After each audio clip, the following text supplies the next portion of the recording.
Salut à tous, c'est Samuel, j'espère que vous allez bien. On se retrouve pour une nouvelle vidéo impression 3D. Je vous l'avais promis dans les vidéos précédentes qu'on aurait d'autres vidéos de matériel et également de gammes différentes. Les deux précédentes vidéos que je vous ai fait de présentation de matériel étaient des imprimantes grande taille avec des plateaux de 30 par 30 par 16 et forcément une tarification assez élevée. Peut-être pas, comme certains ont dit dans les commentaires ou autres, des machines destinées aux débutants. Parce que, d'après également ces commentaires, je vous ai par contre prouvé le contraire étant débutant, peut-être la chance du débutant, mais plus le plateau est grand, plus les impressions sont grandes, plus il y a de risques au début d'échouer, et peut-être que pour certains, les échecs peuvent décourager le futur de leurs envies. Ça n'a pas été mon cas, tout s'est bien passé. J'ai eu certes quelques échecs, mais qui étaient de ma propre faute suite à des problèmes d'orientation de pièces ou autres. Ça également, on parlera bientôt comment utiliser un slicer, donc le logiciel qui permet de préparer les fichiers. Je vais vous parler de ça dans une très prochaine vidéo. Donc ici, on est sur un modèle Pro de chez Anycubic, la Photon Mono M7 Pro, encore un nom à rallonge. Dans cette vidéo, on dira M7 Pro par facilité. La M7 Pro a un plateau plus petit que la M7 Max que je vous ai fait, qui est juste là-bas. Là, on va changer par contre par rapport à d'habitude. Je vais faire unboxing et test dans cette même vidéo. Donc là, en premier lieu, je vais l'unboxer. Forcément, après moi, je ferai une pause dans cette vidéo. 1 ou 2 jours plus tard, je reprendrai la vidéo avec une impression faite, une statue complète et comment ça s'est déroulé. Ce sera plus simple que de faire une vidéo unboxing et une vidéo test. Je me laisse 2-3 jours de test pour pouvoir vous montrer tout cela. Allez, on ouvre ça et on découvre ensemble ce qu'il en est. Je remercie Anycubic forcément comme d'habitude pour l'envoi de la machine pour vous la faire découvrir. Je précise à nouveau que la machine m'est envoyée totalement gratuitement pour test. Je garde la machine également pour ceux qui se posaient la question. Est-ce que je dois renvoyer les machines ensuite ou pas? Non, je les garde parce que ça va vraiment m'aider pour cette nouvelle activité complémentaire que j'ai créée d'impression 3D. Et pour ceux qui se posent la question aussi, oui, les commandes d'impression 3D sont ouvertes. Donc si vous avez besoin de vous faire imprimer un fichier, on peut regarder l'échelle ensemble, mais on peut aller très haut dans les échelles. Je suis disponible, donc vous aurez mon mail dans la description de la vidéo. Je précise également, comme je l'ai dit dans un post communautaire, que pour pouvoir vous faire un devis d'impression, il me faut forcément le fichier. Donc vous devez vous acquitter du fichier, me l'envoyer. On discute ensemble des modalités, quelle échelle, résine pleine, résine creuse, préparée, non préparée, et également en fonction du modèle et du style du modèle et de l'univers, je vous redirigerai également vers des peintres de talent avec qui j'ai travaillé dans le passé et que je vous ai fait découvrir sur cette chaîne. Chacun ayant vraiment une spécificité dans le style, je trouverai forcément quelqu'un qui peut correspondre à votre projet. Donc, je précise donc que je ne peins pas les produits, je les prépare pour que les amis peintres puissent s'en occuper. Mais en résumé, vous aurez le pack complet impression peinture pour que vous ayez votre statue complètement réalisée. Donc j'ai déjà pas mal de commandes actuellement, même sans avoir lancé officiellement les ouvertures, mais avec le nombre de machines que j'ai, je peux imprimer votre statue assez rapidement dans mon planning. N'hésitez pas, dans la description, il y a tout ce qu'il faut. Alors, on a la machine qui est directement dans un poly emballé proprement. Je vais la sortir de suite. On a donc le leveling paper comme d'habitude, pour faire justement le nivellement qui n'est pas fait d'origine sur la machine, donc il faut le faire, et généralement à l'allumage, c'est la première chose qu'il vous demande de faire. Et ensuite, la machine est emballée comme ceci. On parle des spécificités dans quelques minutes, toujours la petite mousse avec le smiley, qui me fait toujours bien sourire. Ensuite, on a une deuxième mousse, ok. Alors ça oui, j'ai vu également, ça va être pour moi un point plutôt embêtant, je ne vais pas dire négatif, mais dans mon display plutôt embêtant, c'est que cette machine est équipée d'un capot amovible. Je vais vous montrer ça et je vais vous expliquer pourquoi, me concernant, ça me pose un petit souci. Alors, viens ici, petite machine. Alors, on a une première mousse, le plateau, les dimensions. Je prends mes notes parce que je ne connais pas tout par cœur. Au niveau des dimensions du plateau, alors 12,6 mm, 22,3 et en hauteur, on aura 23 cm d'impression. Donc tout étant un plateau plus petit forcément que le modèle Max, où on était 30-30 par 16, ça reste tout de même un plateau plutôt de bonne taille. Si vous faites de la figurine Warhammer, vous pourrez vraiment en mettre énormément. Si vous faites ensuite du 1,16, 1,12, 1,8, ça passe également pas mal de pièces sur le plateau. Un 6e, ça va être un plateau également idéal, mais forcément, on mettra moins de pièces que sur la version max et il faudra plus de plateaux. Si vous passez par contre sur de la statue 1/4, ça tiendra encore la route, mais il y aura énormément de plateaux. Et à mon avis, au niveau des bases, vous risquerez d'être embêté quand même pour pouvoir sortir quelque chose avec les 23 cm de haut. Le plateau a un film de protection et il est texturé et gravé pour avoir une accroche au niveau des pièces. Et on sent qu'il est quand même assez granuleux. OK pour ça. Alors, c'est une imprimante qui est plus petite par la taille, de ce que je viens de vous montrer, aussi bien au niveau du gabarit qu'au niveau du plateau, mais pas plus petite par rapport à ses caractéristiques. Parce qu'ici, on est sur une imprimante ultra méga rapide, qui peut nous sortir en 100 microns. 100 microns, d'habitude on imprime quand même en 50, mais en 100 microns, 170 mm de l'heure. Donc 17 cm de l'heure en 100 microns. En 50, forcément, vous diviserez par 2. Et en 30, si vous voulez encore plus de la précision, vous diviserez par 3,3, forcément. Ce n'est pas tout. Ce qui est ultra méga intéressant sur cette imprimante, c'est qu'on est sur un écran 10,1 pouces et 14K. Donc une ultra haute définition pour les impressions.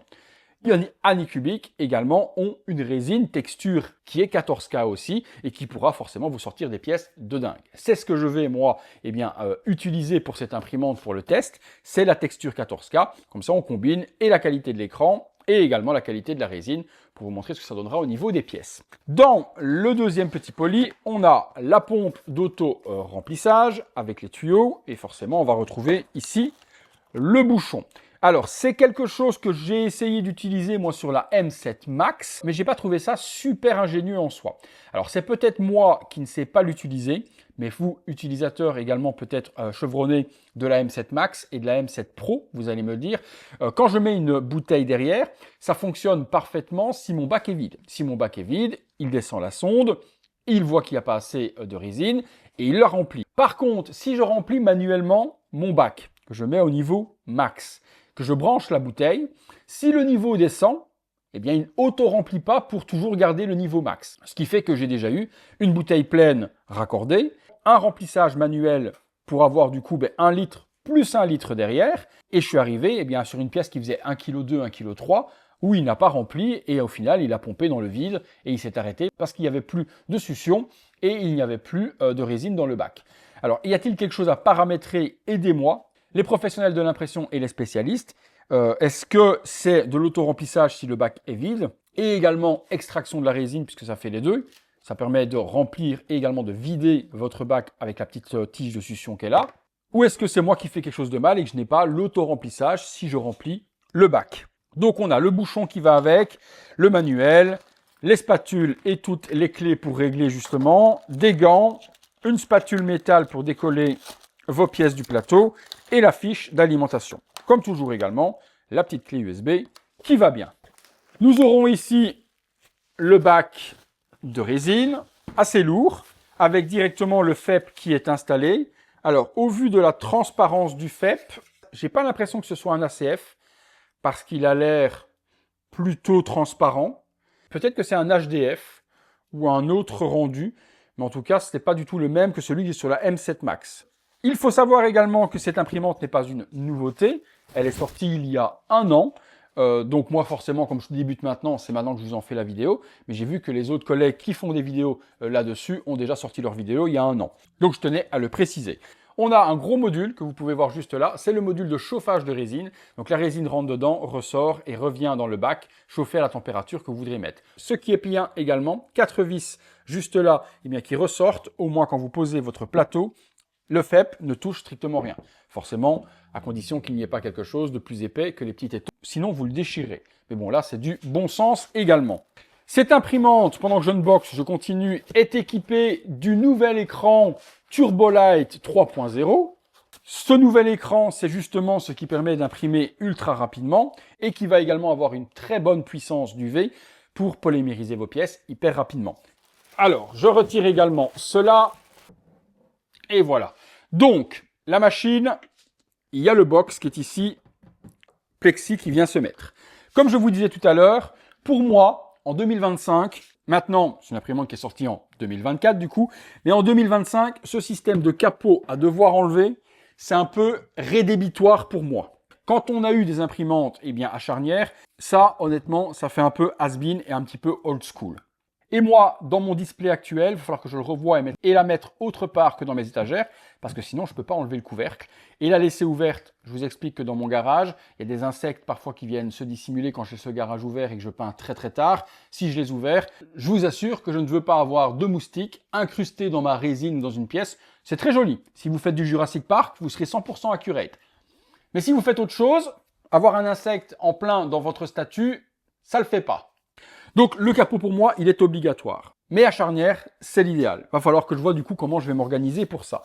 Donc je vais laisser moi les plastiques dessus. Pourquoi? Parce que j'ai remarqué qu'avec les autres imprimantes, quand vous retirez les plastiques et que vous manipulez, même avec des gants, il y a toujours des traces de résine qui traînent, vous finissez par dégueulasser votre capot. Et c'est sale ici à cet endroit-là, à l'endroit où vous ouvrez, et là je suppose que je vais le prendre là pour pouvoir le lever, ce sera sale. Donc je laisse les plastiques sur toutes mes imprimantes, je suis un maniaque de la propreté là-dessus, et quand je vois des dégoulinures ou des traces de résine, ça me rend fou. Bon, allons-y, allez, on assemble ça, on va faire le test, on va regarder, parce que sinon on va pas avancer dans cette vidéo.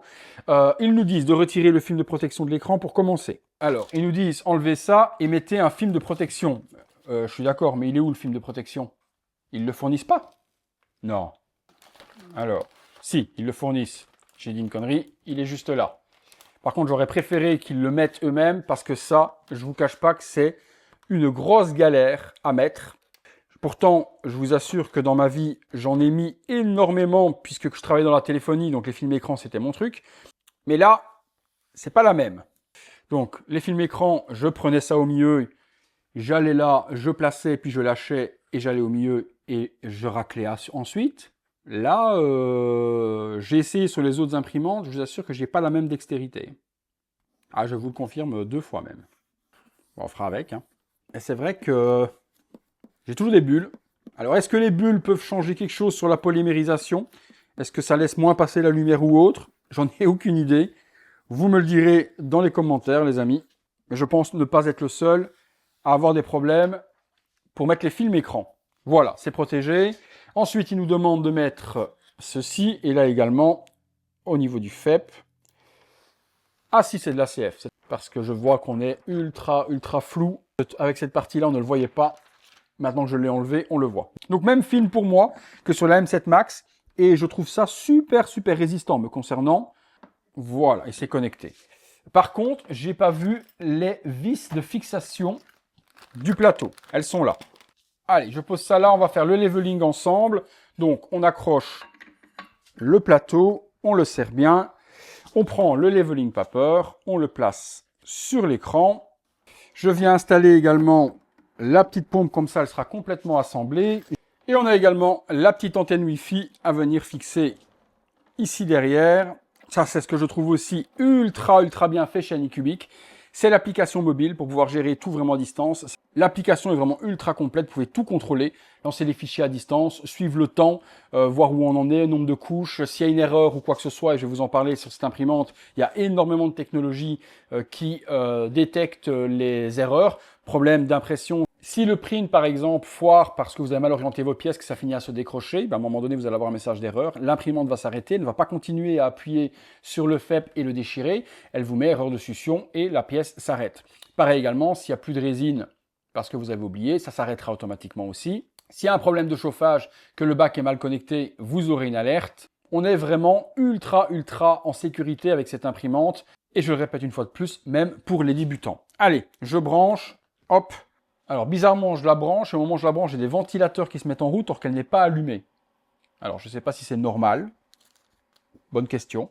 Alors, chose également juste là, si vous ne mettez pas la pompe, c'est possible de ne pas la mettre. Comme à l'arrière du capot, il y a un trou pour faire passer les tuyaux, vous aurez du coup un sticker à mettre pour fermer l'arrière et ne pas avoir d'entrée de poussière ou quoi que ce soit par cet endroit-là. Moi, comme je mets la pompe, parce que j'ai envie de comprendre quand même pourquoi est-ce que j'arrive pas à faire l'auto-remplissage en plus du bac rempli, je ne l'utiliserai pas. Alors, j'allume l'imprimante.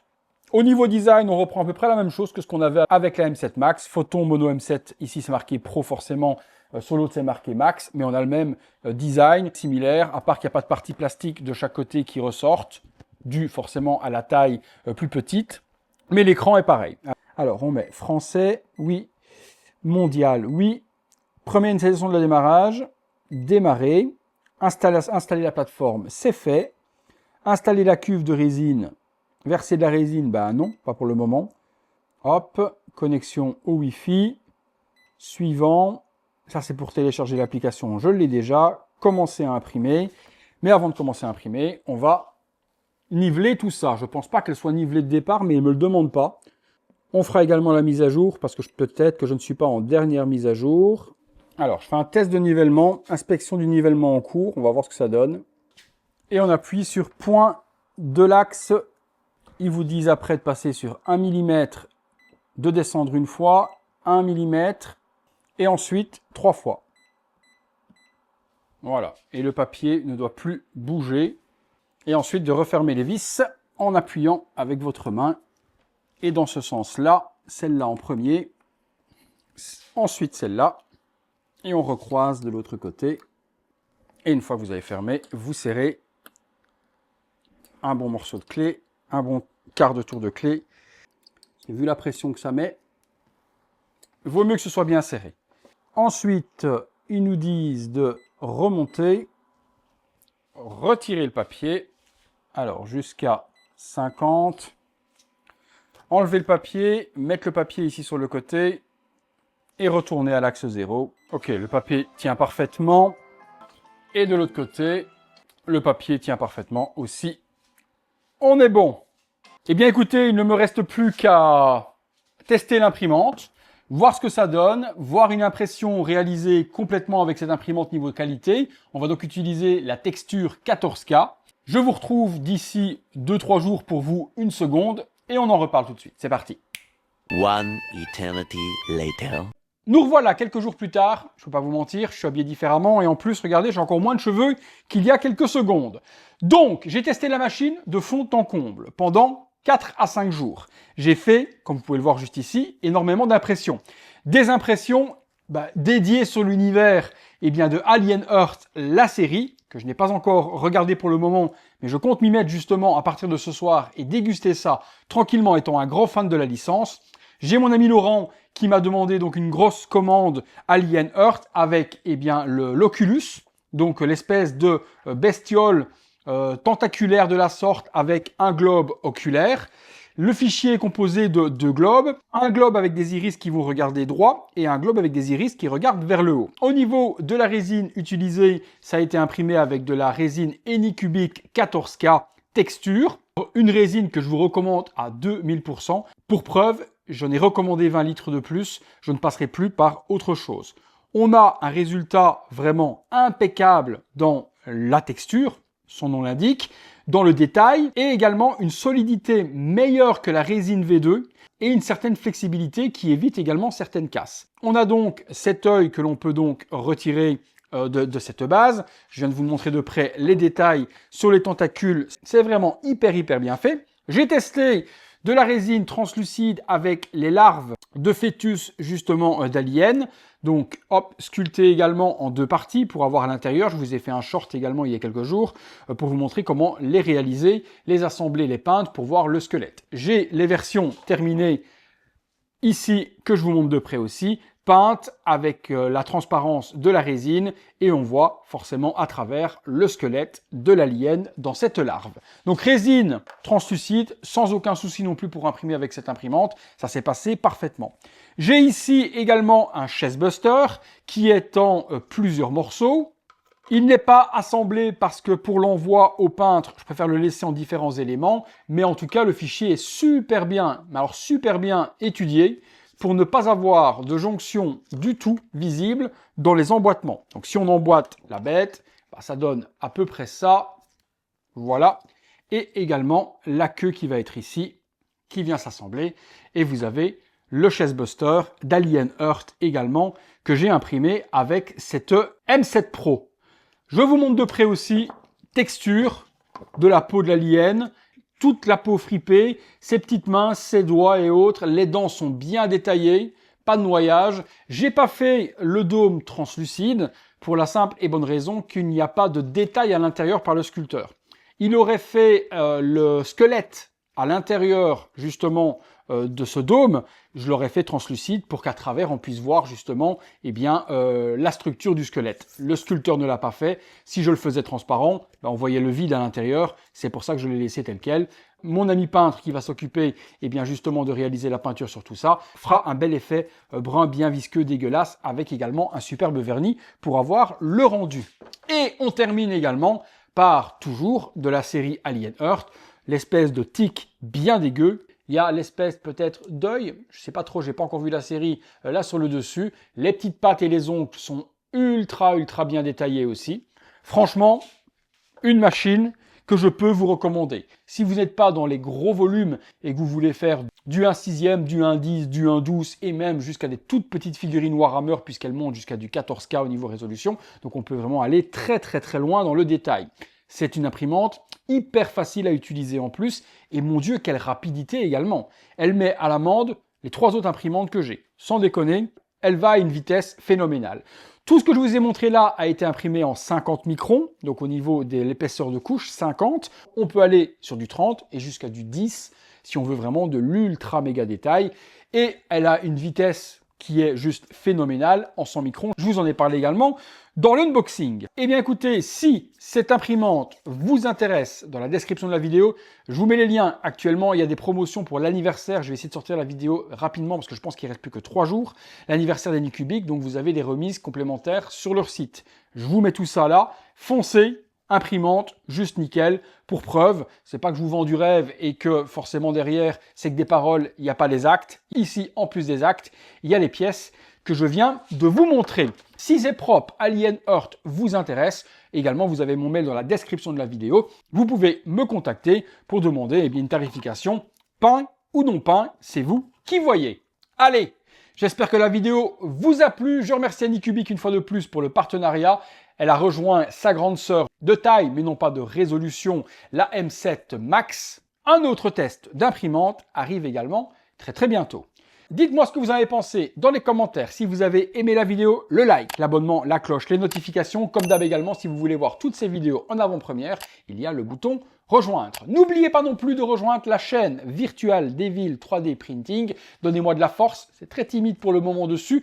Et j'ai encore des fonctionnalités que je ne peux pas débloquer parce que je n'ai pas encore ni le timer qui est atteint au niveau du nombre d'heures qu'il faut faire lors de la création d'une chaîne et également au nombre d'abonnés. Faites-vous plaisir, allez là-bas. Je le répète, à l'avenir, les vidéos impression, à mon avis à partir du mois d'octobre, uniquement sur cette chaîne, vous n'aurez plus de contenu 3D print sur celle-ci. Foncez là-bas.